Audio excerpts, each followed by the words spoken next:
Muy bien, saludos estudiantes. Hoy vamos a estar hablando sobre el uso que se le da a los datos sísmicos. A modo de introducción vamos a ver que ya hemos visto el proceso de los terremotos, están relacionados a las fallas. Eso bien lo habíamos observado con los eventos de 1891 allá en Japón, en la región de Minowari, y el evento de 1906 en San Francisco, la colaboración y la contribución de Harry Fielding Reid sobre la teoría del rebote elástico. Sabemos que el hecho de que ocurran estos movimientos relativos entre bloques motiva a buscar las causas y que exactamente es lo que promueve la liberación de esa energía sísmica. O sea que más bien observamos esos datos sísmicos, recibimos esos datos, vemos los sismogramas, pero en realidad qué es lo que significa cada cosa. Y detrás de toda esa información nos podemos sacar datos, detrás de todos esos datos podemos observar, tener información valiosa sobre el proceso de ruptura. Sabemos que, pues, desafortunadamente los eventos grandes causan muchos daños y pérdidas, pero cuando ocurren, pues, sí podemos entender un poquito más sobre el proceso de los terremotos, la física que ocurre detrás de ellos y sus procesos. Sabemos que los eventos grandes no ocurren con frecuencia, así que cuando ocurren estos eventos grandes, pues se trata de extraer la mayor cantidad posible de los datos para poder entender un poquito más sobre el proceso de ruptura. Algunas veces estos eventos ocurren en lugares que son remotos o que son profundos, por lo tanto no es totalmente fácil de obtener los datos. eh, y en otras ocasiones pues nos proveen información valiosa sobre áreas que no conocemos actualmente.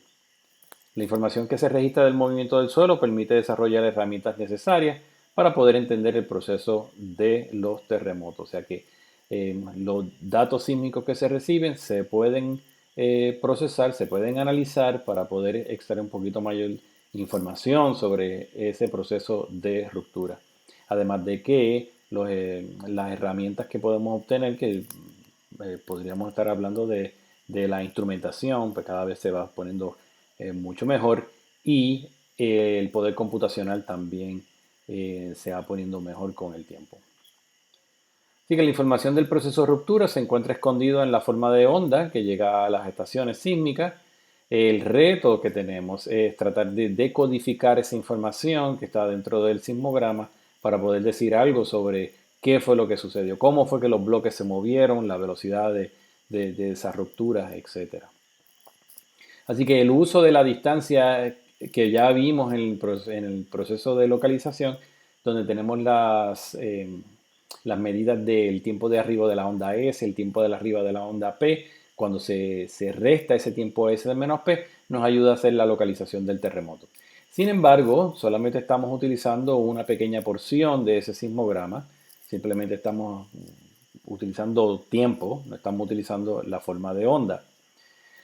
Y hay mucho más información que se está perdiendo si solamente utilizamos el sismograma para determinar el tiempo S-P y las localizaciones. Así que hay mucho más que se puede extraer de los sismogramas. Por lo tanto, ¿qué podemos extraer de esa información? Podemos hablar del tipo de falla que generó el terremoto, el tiempo y la velocidad de ruptura del proceso, como un ejemplo. También podemos identificar la profundidad del evento de una mejor manera, un poco más robusta que lo que habíamos hablado anteriormente. Y también podemos decir algo sobre ese espacio donde comienza la ruptura, el área de nucleación, donde se origina el evento sísmico, y esto nosotros le vamos a llamar asperezas en el plano de falla.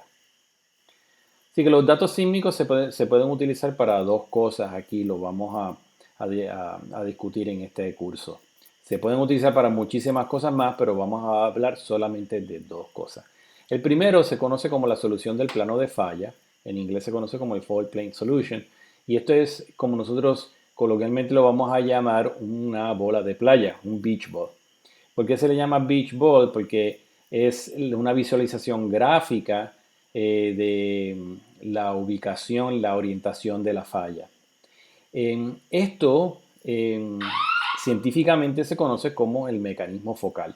Así que cuando nos referimos a un mecanismo focal, nos podremos también estar refiriendo a esa bola de playa. ¿Qué es lo que utilizamos del mecanismo focal? Pues básicamente nos permite determinar qué tipo de falla es. Anteriormente habíamos hablado de los tipos de falla, que si había una falla normal, una falla de desplazamiento lateral. ¿Recuerdan esas fallas de desplazamiento vertical, horizontal? Pues toda esa información nosotros la podemos extraer del mecanismo de falla. Y el mecanismo de falla es fácil de determinar.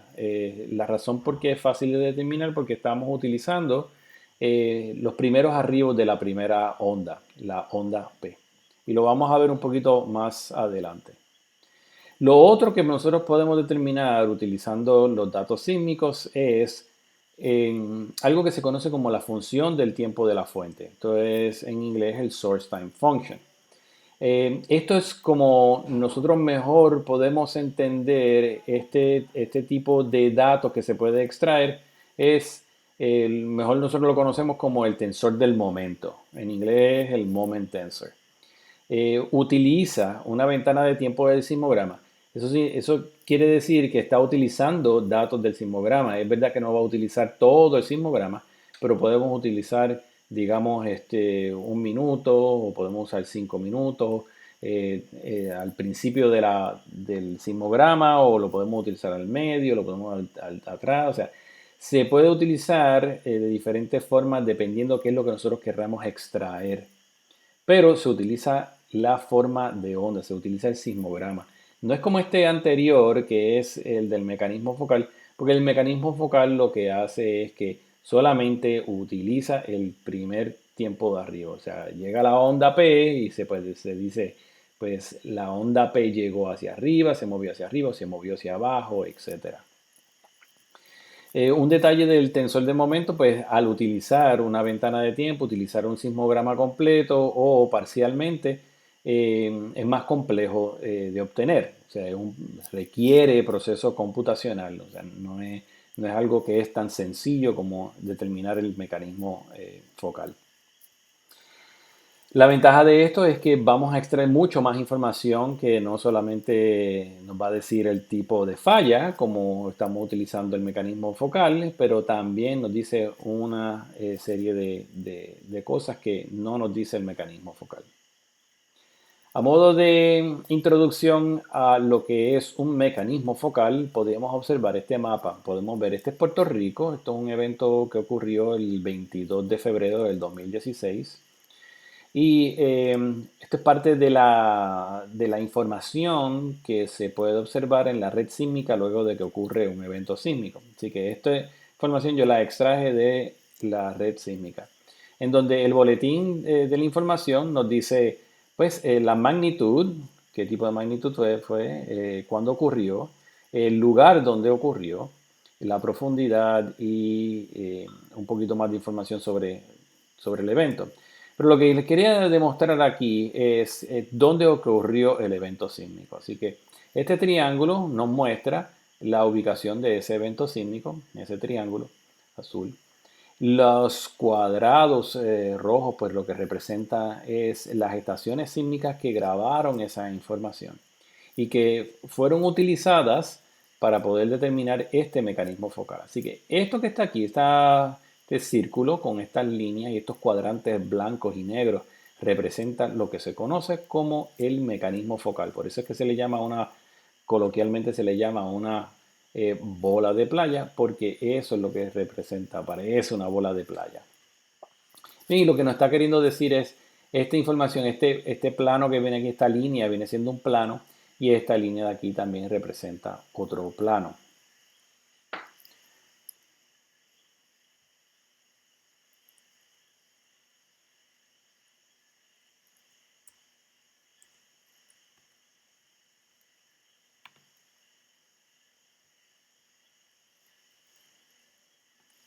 Bien, así que, ¿qué es un mecanismo focal? Pues básicamente lo que nosotros queremos ver es cuándo llega esa onda sísmica, ese primer arribo de la onda P.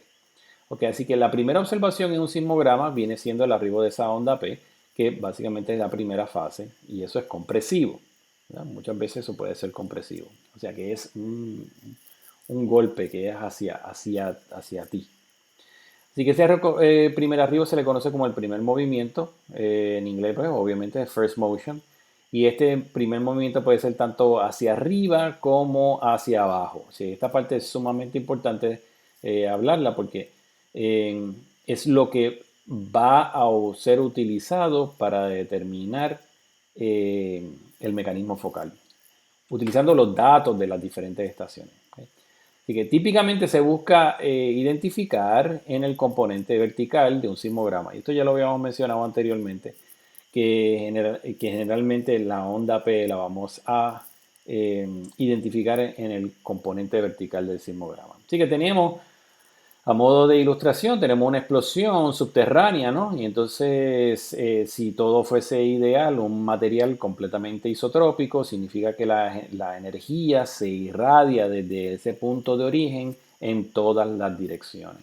Si nosotros estuviésemos en la superficie, digamos que estamos aquí, y ocurre esa explosión subterránea, las ondas sísmicas se van a propagar en esa dirección hasta, ¿verdad?, hacia todas las direcciones. Y donde estábamos ubicados, digamos que estamos en este punto que está aquí, vamos a recibir esa onda compresiva, o sea, que viene hacia nosotros.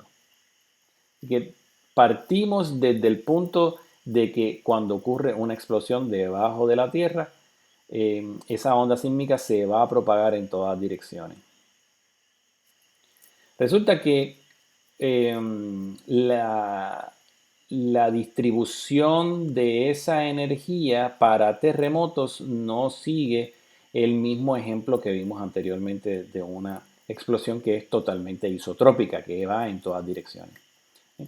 Así que la naturaleza cíclica de las ondas y su dirección relativa va a producir unos patrones de dilatación, que va a ser como una relajación, y una compresión, que viene siendo, pues, dilatación es un movimiento que se aleja de nosotros y compresión un movimiento que se mueve hacia donde estamos nosotros. Esa información se puede observar que es como una especie de patrón. Ahora, ese patrón que está ahí nos está diciendo algo y nos ayuda a identificar información valiosa sobre el proceso de ruptura.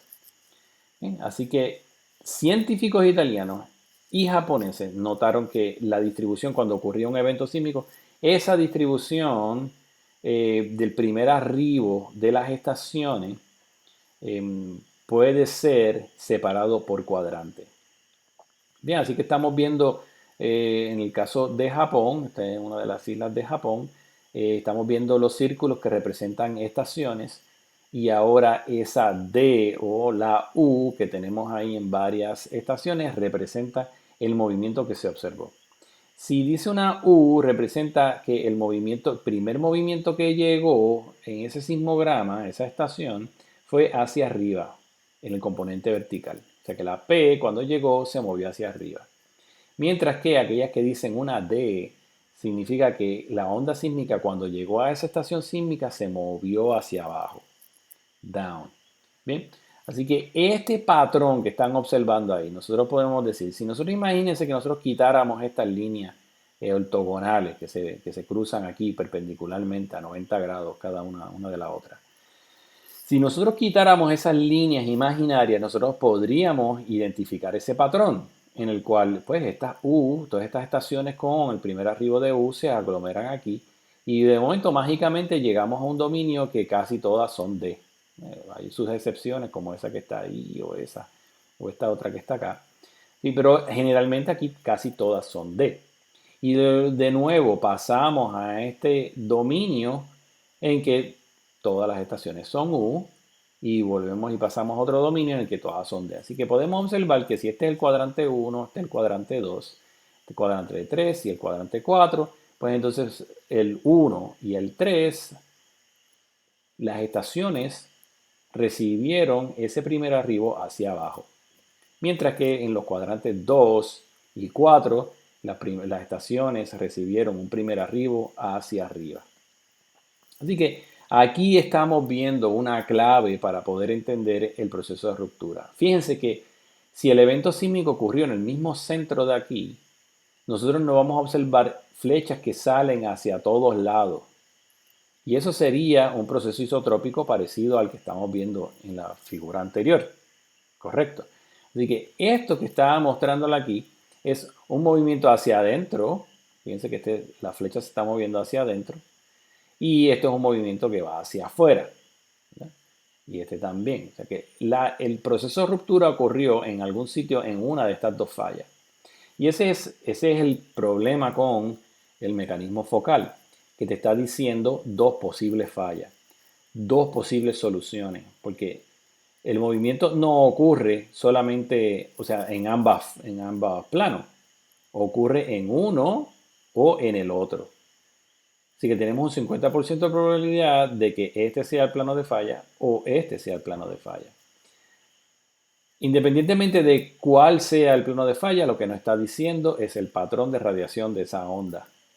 Y nos puede ayudar para poder decir dónde es que se encuentra la falla, en qué orientación está, ¿verdad? Cuando estamos hablando de las fallas en un espacio, lo describíamos por tres parámetros que viene siendo su rumbo, ¿verdad? Que este va de 0 a 360 grados, el buzamiento, cuánto está entrando hacia adentro del planeta, ¿verdad? Hacia adentro de la Tierra, y su deslizamiento. O sea que tenemos tres parámetros aquí, que es lo que nosotros vamos a extraer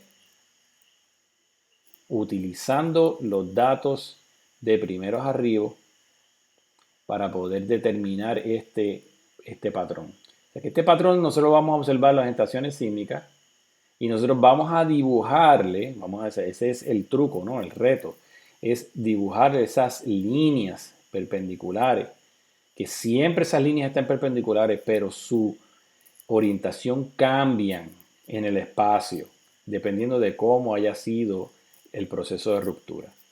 Así que si nos vamos de nuevo a este caso de la vida real, en donde nosotros tenemos nuestra representación visual, tenemos nuestro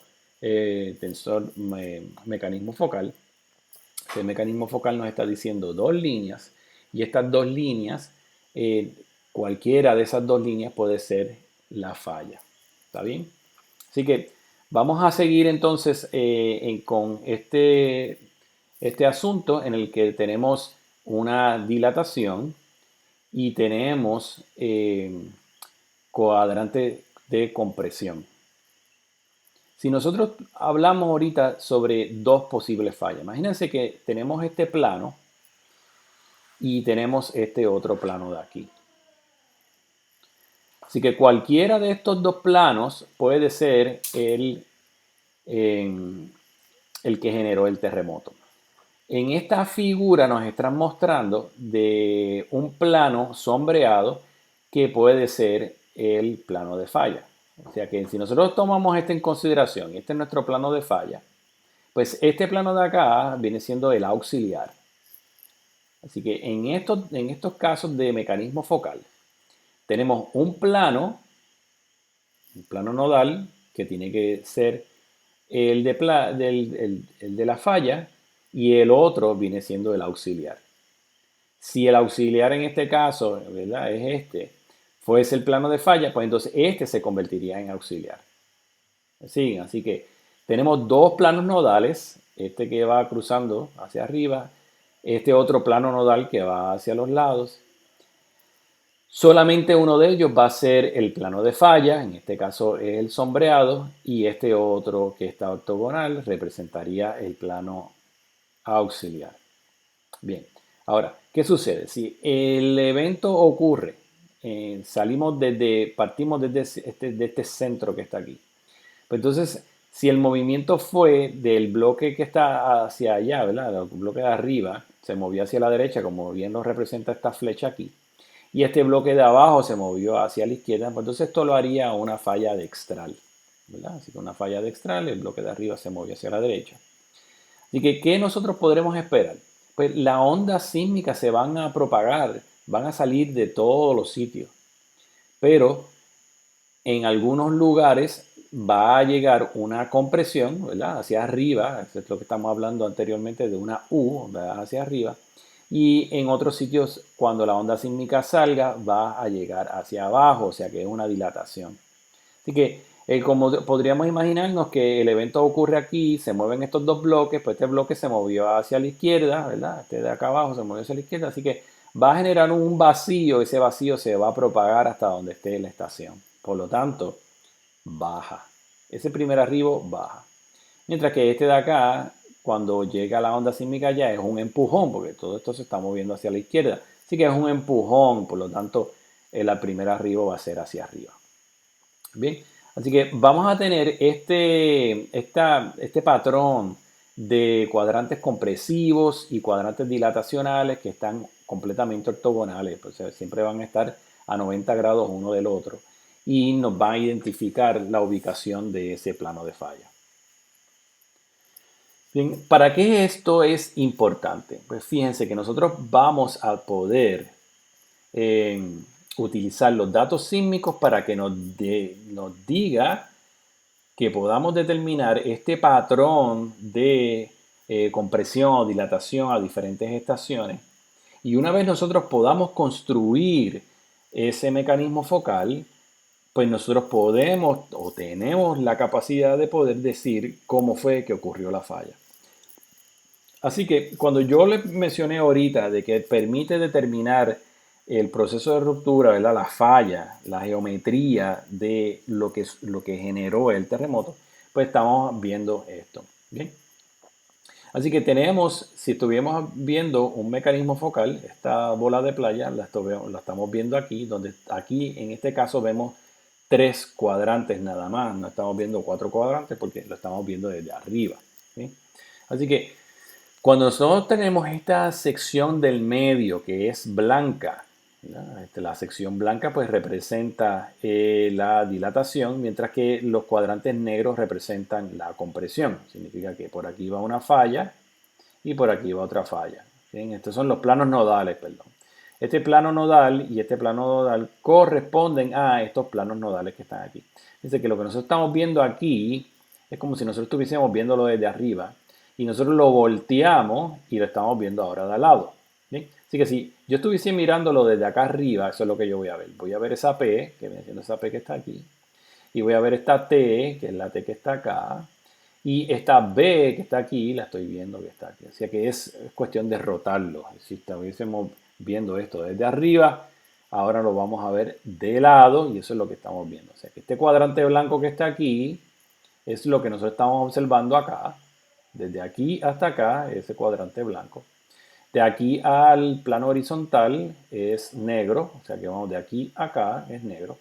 Y de aquí, ese punto T hacia acá, ¿verdad? Hacia acá, mejor dicho, es esta parte de aquí. Por lo tanto, nosotros estamos viendo en el mapa la representación gráfica de fallamiento que corresponde al hemisferio de abajo. O sea, por eso es que esta línea entrecortada nos está demostrando, ¿verdad?, que si nosotros cogemos esta bola, la picamos aquí por la mitad, entonces esta parte de aquí no la estamos viendo, solamente estamos viendo la porción de abajo de ese hemisferio. Bien, ahora, ¿cómo nosotros trasladamos esta información a la falla? Por ejemplo, aquí nosotros tenemos una falla normal, ¿verdad?, en el cual el techo se movió hacia abajo con respecto al muro, ¿verdad? El hanging wall se movió hacia abajo y el footwall fue el que subió, o si se quedó sin moverse, pues entonces el hanging wall fue quien se movió. Así que aquí estamos viendo esta falla que tiene cierto buzamiento. Pues lo mismo estamos viendo acá. Esta falla que tiene aquí este buzamiento, pues es lo que estamos viendo aquí. Bien, este bloque se movió hacia abajo, este subió y este bajó. O sea que estamos viendo que en esta representación gráfica, este plano que está aquí es el plano de la falla y este plano que está aquí es el plano auxiliar. Bien, así que esto es lo que nos está demostrando el mecanismo focal, que podemos utilizarlo para determinar el tipo de falla. Significa que cuando nosotros veamos un mecanismo focal en un mapa, nosotros podríamos decir cuál es la orientación de la falla. ¿Bien?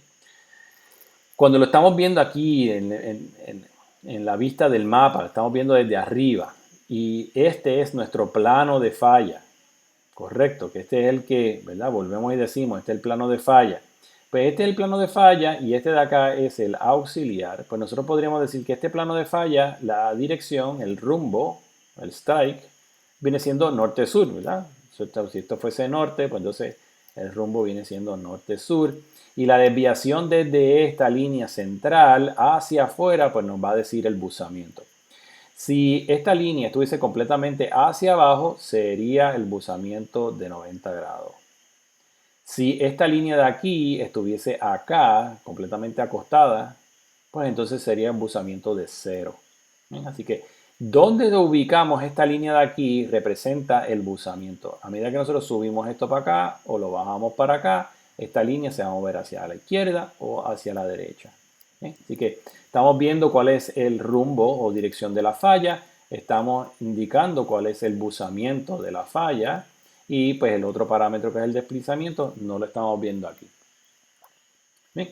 Así que estamos viendo también estas letras, ¿no? Estas letras representan, pues P es el eje de compresión, T es el eje de dilatación y B es el eje nulo o el null axis, ¿verdad?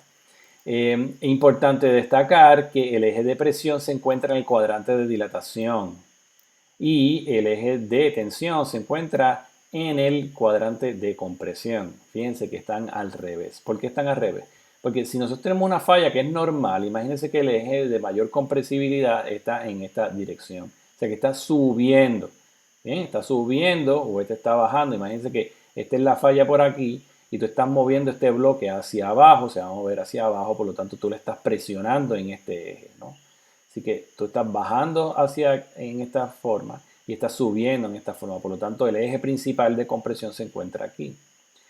Por el contrario, el eje de dilatación, que viene siendo el que sale, ¿verdad? Se va moviendo hacia afuera, pues se encuentra en el medio del cuadrante de compresión. Así que si nosotros empezamos a contar desde este punto, vamos contando los grados, aquí está 45 y seguimos y está aquí a 90, ¿verdad? Porque de aquí a aquí hay 90 grados, ¿correcto?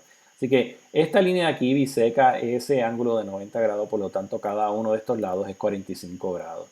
Significa que todos estos ejes se van a encontrar a 45 grados de los ejes de nodales en un mecanismo focal. De igual forma, nosotros podemos visualizar la falla que es opuesta a la falla normal. Bien, así que aquí estamos viendo la falla inversa o la falla que conocemos, dimos en clase como la de cabalgamiento o la falla inversa, que depende del buzamiento. O sea, que recuerdan que si la falla tiene menor de 45 grados es una falla de cabalgamiento y si la falla tiene un buzamiento mayor de 45 grados pues sería la falla de falla inversa. Entonces aquí estamos observando exactamente lo opuesto a lo que vimos anterior. Fíjense que aquí la falla viene bajando, ¿no? Y el muro es el que baja y el techo es el que sube. Fíjense, aquí el techo va subiendo, el muro baja. Así que es exactamente lo opuesto a lo que teníamos aquí de la falla normal. Así que en la falla inversa, ¿verdad? Si tenemos aquí a 45 grados, en el mapa vamos a ver que el mecanismo focal es opuesto al que estamos viendo. Si se fijan, aquí la parte central, ¿verdad? Que la parte de abajo es la parte que tiene color negro, es el cuadrante de compresión. Si vamos para atrás en la falla normal, vamos a ver que en el centro está el cuadrante de dilatación. Y ven exactamente lo opuesto. Bien, el eje nulo se encuentra básicamente en el mismo sitio, pero ahora los cuadrantes cambiaron. Es como si hubiésemos rotado el anterior 90 grados. Ahora, esta parte de aquí, que es la negra, se encuentra abajo, por lo tanto la tenemos aquí, la parte central, que es negra. Recuerden que estamos viendo solamente la parte de abajo del mecanismo, todo el hemisferio de abajo, ¿ok? No estamos viendo el hemisferio de arriba. Como esto es un fallamiento de acortamiento de la corteza, significa que el eje de mayor compresibilidad se encuentra horizontal, o sea, es como si estuviésemos aplastándolo desde los lados, ¿verdad? El eje principal se encuentra a los lados, y eso es exactamente lo que encontramos aquí. El eje de PE de presión se encuentra acostado, ¿verdad? Horizontal, así que viene entrando por aquí. Fíjense dónde está, a 45 grados del eje, ¿verdad? En este caso, este es el eje, nuevamente el eje de el plano de falla, que viene siendo este de aquí. Y podemos observar, ¿verdad? Nuevamente las flechas, el techo es el que baja, el muro es el que sube. Y es exactamente lo que tenemos en la figura de abajo. Bien, así que estamos viendo los dos casos de fallas verticales. Ahora, ¿cómo se vería el caso de fallamiento lateral u horizontal? Pues resulta que en el Map View, ¿verdad? En la vista de mapa se vería de esta manera y estamos viendo los cuadrantes. Este es el mismo caso que habíamos visto para el caso de Japón, aquel donde se veían todas las U y todas las D. ¿Bien? Así que si lo estamos viendo desde arriba, pues la falla tiene ese rumbo, ¿verdad? Y en este caso, como es totalmente vertical, significa que el buzamiento de esa falla es de 90 grados. Así que esto es lo que nos estamos viendo aquí. Si nosotros rotamos esto, lo giramos, como dice aquí, pues entonces vamos a obtener esto. El cuadrante de compresión va moviéndose hacia nosotros, mientras que el cuadrante blanco se mueve fuera de nosotros, o sea, hacia adentro de la pantalla. ¿Bien? Así que esa es la información de los mecanismos focales, nos ayudan a poder determinar el tipo de falla. ¿Sí? A modo de repaso, aquí estamos viendo el tipo de falla normal, ¿verdad? Donde el techo baja, el muro sube, y podemos observar que el mecanismo focal nos muestra esa falla. Por ejemplo, en este caso de aquí, si este fuese el plano de falla, pues entonces sería este el plano de falla. ¿Sí? Así que recordemos que esto tiene un 50% de probabilidad de que este sea el plano de falla o este de aquí. La única manera que nosotros podemos determinar y, y finalizar, concluir que en efecto este es el plano de falla o este es el plano de falla es yendo al sitio. Si de momento el evento sísmico hizo ruptura en la superficie, como estamos viendo aquí, pues entonces sí sería fácil determinar cuál de los dos planos es el que realmente generó el terremoto. Si el evento sísmico fue a cierta profundidad y no podemos observar la ruptura en el suelo, pues entonces se queda bastante desconocido. No podríamos eh, estar seguros, certeros de que cuál de esos dos planos es el plano de falla. Recuerden que el mecanismo focal tiene eh, ese problema que no podemos determinar si no hay ruptura en el suelo expuesta, pues entonces no podríamos determinar el verdadero eh, plano de falla. Mira, aquí tenemos el opuesto, que es la falla inversa. Estamos viendo exactamente los mecanismos focales opuestos. Aquí está el cuadrante de dilatación, está en el centro, mientras aquí el cuadrante de compresión es el que está en el centro. Y finalmente, pues tenemos aquí el mecanismo de desplazamiento lateral, en donde el bloque no hay un movimiento vertical, como estos dos de aquí, es un movimiento horizontal nada más. Pero no todo en la vida es tan simple, ¿verdad? Como esos ejemplos que acabamos de ver, en la vida real se ven más o menos como estos. Estos mecanismos focales no son tan fácilmente eh, eh, analizables, ¿verdad? Como el que ya observamos.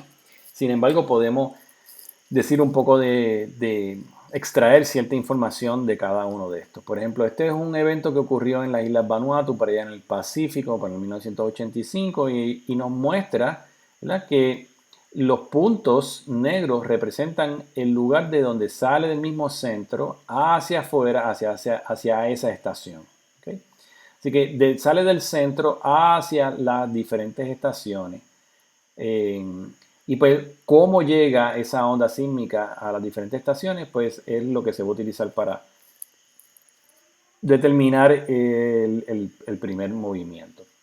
Por ejemplo, todos los puntos aquellos que estén dentro del área sombreada, que nuevamente es el área de compresión, pues se supone que reciban un primer arribo hacia arriba. Fíjense que aquí está hacia arriba, hacia arriba, hacia arriba. Y aquí, que está justo en la frontera entre la compresión y dilatación, pues es más difícil. Pero aquí se puede observar que baja un poco. Este que está sólidamente ubicado en la zona de dilatación, fíjense que el primer arribo es hacia abajo. Y esta otra estación también se muestra un pequeño pico hacia arriba. Así que la información de las diferentes estaciones nos permite ensamblar un mecanismo focal, y el mecanismo focal nos permite determinar el plano de ruptura. En este caso, fíjense que aquí te lo están dando, este es el rumbo 352, ¿verdad? Viene siendo este que está aquí, con un buzamiento de 26 grados. Fíjense que está más cercano a la periferia del círculo que al mismo centro, ¿no? O sea que Este viene siendo el pulsamiento de 26 grados. Y ese es el otro parámetro que no estábamos discutiendo, que es el desplazamiento de 97 grados.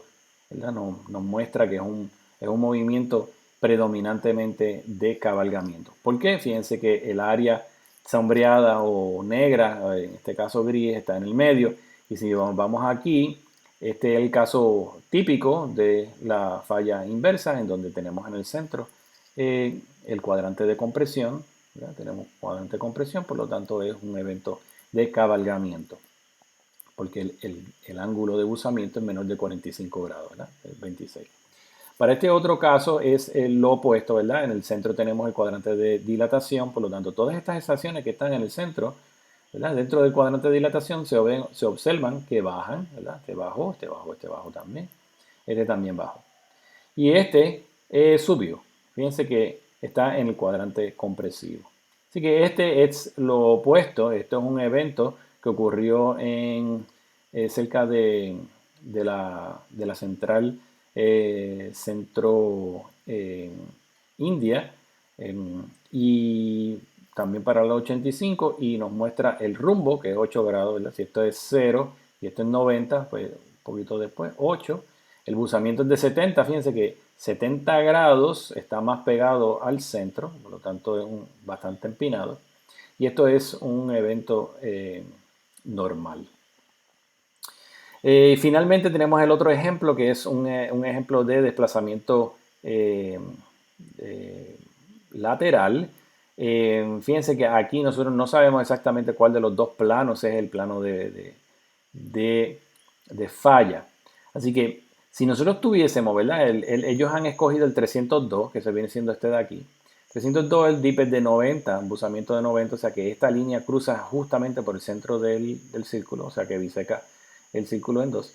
Y este plano de falla que ellos escogieron, pues significa que este desplazamiento, ¿verdad? Esta parte de aquí de dilatación se mueve hacia la de compresión y de dilatación se mueve hacia la parte de compresión, genera aquí un evento de desplazamiento dextral. O sea que toda esta parte se mueve hacia la derecha y toda esta parte se mueve hacia la izquierda, lo hace una falla de desplazamiento dextral. Sin embargo, si este fuese el plano de falla, sería lo opuesto, o sea que esto se mueve hacia acá y esta dilatación se mueve hacia la derecha, por lo tanto lo haría un desplazamiento sinistral.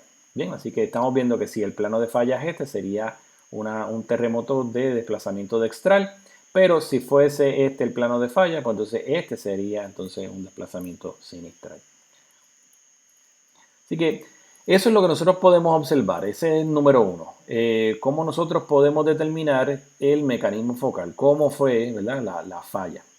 Sin embargo, tiene sus limitaciones, como ya habíamos hablado, es un 50% de probabilidad de que ese plano esté correcto. No nos dice nada sobre la velocidad de ruptura, simplemente nos dice la falla, cómo fue. Tampoco nos provee la información de la longitud de la falla, o sea, cuán larga es la falla. Sabemos que tiene un rumbo y un buzamiento, pero no dice las dimensiones de la falla. Y solamente está utilizando la información del primer arribo. O sea, que qué va a suceder con el resto del sismograma. Las características del primer arribo muestran lo ocurrido en el hipocentro. Detalles del proceso de ruptura se encuentran escondidos en el resto de la forma de la onda de sismograma. Por lo tanto, necesitamos utilizar el resto del sismograma para poder hablar un poco más en detalle sobre ese proceso de ruptura. Así que, ¿cómo nosotros podemos generar un sismograma? Pues un sismograma que nosotros podemos generar se llama un sismograma sintético. ¿Y cuál es la razón por la cual nos interesa desarrollar un sismograma sintético? Y es simplemente porque nosotros podemos comparar un sismograma sintético con un sismograma observado. La ventaja de hacer esto es que nos permite determinar también el mecanismo focal, ¿verdad? Hablar sobre el proceso de ruptura, además de todo eso, nos permite también decir el rumbo, el buzamiento del proceso que generó el terremoto. ¿Bien? Así que para nosotros poder determinar generar un sismograma sintético, necesitamos entender cómo es que nosotros recibimos un sismograma en primer lugar. Así que el sismograma no es otra cosa que la unión de diferentes componentes. Primero tenemos un impulso, ¿verdad? Así que tenemos algo que genera ese impulso. Y con el tiempo ese impulso se va modificando porque está interaccionando con el material en el cual la onda sísmica va propagándose. Así que cuando ocurre un evento sísmico, ese impulso se va a interactuar con la roca, que este viene siendo el material, y va a viajar hasta una estación. Y cuando llegue a esa estación, el sismómetro también va a tener su contribución en la onda. ¿Bien? Así que hay varios componentes que estamos observando aquí. La estructura de la Tierra es uno de esos componentes. Sus propiedades físicas, dónde ocurre el evento sísmico, se toman en consideración, ¿verdad? Para que el modelaje de onda sea preciso. Eso es lo que nosotros vamos a hacer. Nosotros vamos a inventarnos un impulso y ese impulso puede ser cualquier parámetro como rumbo y buzamiento. ¿Okay? Así que nosotros podemos inventarnos cualquiera y ver cuál va a ser el resultado, qué sismograma va a salir de todo eso. Por lo tanto, el objetivo primordial de ese análisis es ganar conocimiento del proceso de la fuente del terremoto cuando lo comparamos ese observado con uno que nosotros hemos inventado, y para nosotros darle el término correcto es un modelo. ¿Bien? Así que yo voy a modelar una fuente, un terremoto con X y Y rumbo y buzamiento, y vamos a ver cómo se va a observar finalmente ese sismograma. Recuerden que yo voy a generar un impulso, ¿verdad? Cómo está orientada la falla y qué tipo de rumbo y buzamiento. Ese impulso va a viajar a través del planeta, en el interior del planeta, ¿verdad? Entonces va a llegar hasta el sismómetro, y el sismómetro pues va a tener su contribución también, como había mencionado anteriormente. Así que finalmente vamos a tener un sismograma sintético. Bien, para poder hacer todo esto hace falta una buena computadora, porque antes no teníamos computadora para hacer toda esta información, así que se ha mejorado muchísimo el campo de la sismología gracias al poder computacional. Esto nos permite determinar velocidad de ruptura, dirección de la ruptura, el momento sísmico, que es básicamente la cantidad de energía liberada en el terremoto, la orientación de la falla. Esto es lo mismo que nos permite determinar la solución del plano de falla, ¿verdad? El mecanismo focal, que no es otra cosa, phi, delta y lambda son el rumbo, el buzamiento y el deslizamiento. Las dimensiones de la falla de la zona de ruptura. Recuerden que nosotros tenemos información de rumbo y buzamiento con el mecanismo focal, pero no tenemos cuán larga es la falla o cuán profunda es. Y por lo tanto tenemos la capacidad de generar estos source time functions, funciones de la fuente del tiempo, para determinar pulsos en el historial de liberación de energía. O sea, cómo es que este bloque se movió con respecto al otro, cómo se movió, cuán rápido, si se paró o no se paró, si se fue completo. Todo ese historial nos lo va a decir el source time function.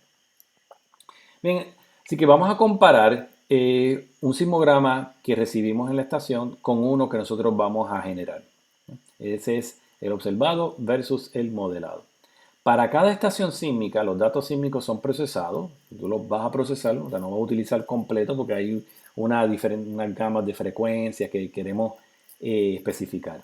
Así que vamos a cortarlo en la ventana de tiempo que necesitamos. Por ejemplo, yo solamente me interesan los primeros 10 segundos de la onda P. Pues corto esos primeros 10 segundos o los primeros 20 segundos y entonces filtro y pues lo modifico un poco para poder ver una señal en específico.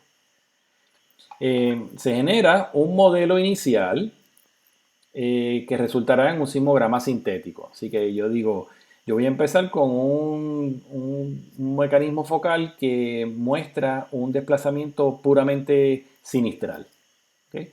y el rumbo de ese proceso sinistral va a ser 45 grados hacia el este y el buzamiento es de 45 grados. ¿Ok? Así que yo empiezo con un modelo y voy haciendo un sismograma sintético en base a ese modelo y lo que yo obtenga lo voy a comparar con lo observado. ¿Bien? Así que, ¿cuánto se asemeja ese sismograma sintético al observado? Es lo que se conoce como un residual. Significa que los residuales bajos son buenos, porque lo que representa es que el sismograma que yo modelé se parece mucho al observado. De la misma forma, si el que yo modelé es muy lejos, no se parece en nada al observado, pues significa que tengo que seguir modificando ese primer modelo, el modelo inicial, para que cada vez se vaya ajustando mejor y lleguemos a reducir esos residuales. ¿Bien? Así que dependiendo del residual, se va modificando levemente ese modelo, lo cual entonces va a permitir que se compare nuevamente y se determina un nuevo residual y todo esto se conoce como una iteración. Así que yo voy iterando cada vez más con el propósito de que los residuales vayan bajando. ¿Ok? Porque significa que cuando yo le aplico una pequeña modificación al modelo, eso se va a traducir a que el residual entonces va a ponerse cada vez más pequeño.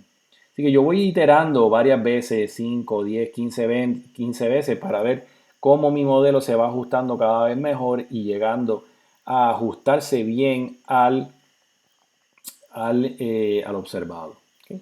Así que una vez eso ocurra que el observado y el sismograma sintético, el modelo, se ajusten bien, entonces yo puedo decir que el sismograma, el mecanismo focal que yo utilicé para generar ese sismograma sintético que se ajusta bien al observado, pues entonces probablemente eso fue lo que sucedió. Esa falla con esa ruptura, esa dirección, ese buzamiento, probablemente eso fue lo que sucedió. Bien, así que esa es la idea detrás del modelaje de la forma de onda. Y lo que estamos viendo aquí en esta gráfica es básicamente eso. Yo voy a tener el sismograma observado, que viene siendo el negro, y entonces encima de eso, ¿verdad? Aquí estamos viendo dos estaciones, y luego voy a enseñarles de dónde sale este gráfico. Estas dos gráficas, ¿verdad? Está la negra, que representa el observado, y esta otra representa el sismograma sintético. Bien, así que lo que estamos observando ahí es que se supone que estas dos curvas se parezcan mucho. Cuando se parecen mucho, ¿verdad? Para todas las estaciones, ¿verdad? Por aquí estamos viendo esta estación, aquí estamos viendo esta otra. Pues entonces al principio sí se parecen muchísimo, pero después se desvía un poco. Entonces representa, ¿verdad? Es sumamente retante tú tratar de ajustar todas las estaciones que estás utilizando a un modelo en específico. ¿Sí? Así que ese es el reto. Lo mismo se utiliza para determinar profundidad. ¿Okay? El modelaje de la onda se puede aplicar también para determinar la profundidad de ese foco, que es generalmente la profundidad es el parámetro más difícil de identificar. Así que aquí tenemos dos formas de onda. La negra sólida, que viene siendo el sismograma observado, mientras que la línea punteada representa el modelaje. Entonces yo hago un modelo con un mecanismo focal y lo voy a hacer a diferentes profundidades, digamos 36 kilómetros, 24 kilómetros y 12 kilómetros en la fuente. Así que recordemos de que este modelo yo estoy jugando su profundidad para ver cómo se ajusta mejor al sismograma observado.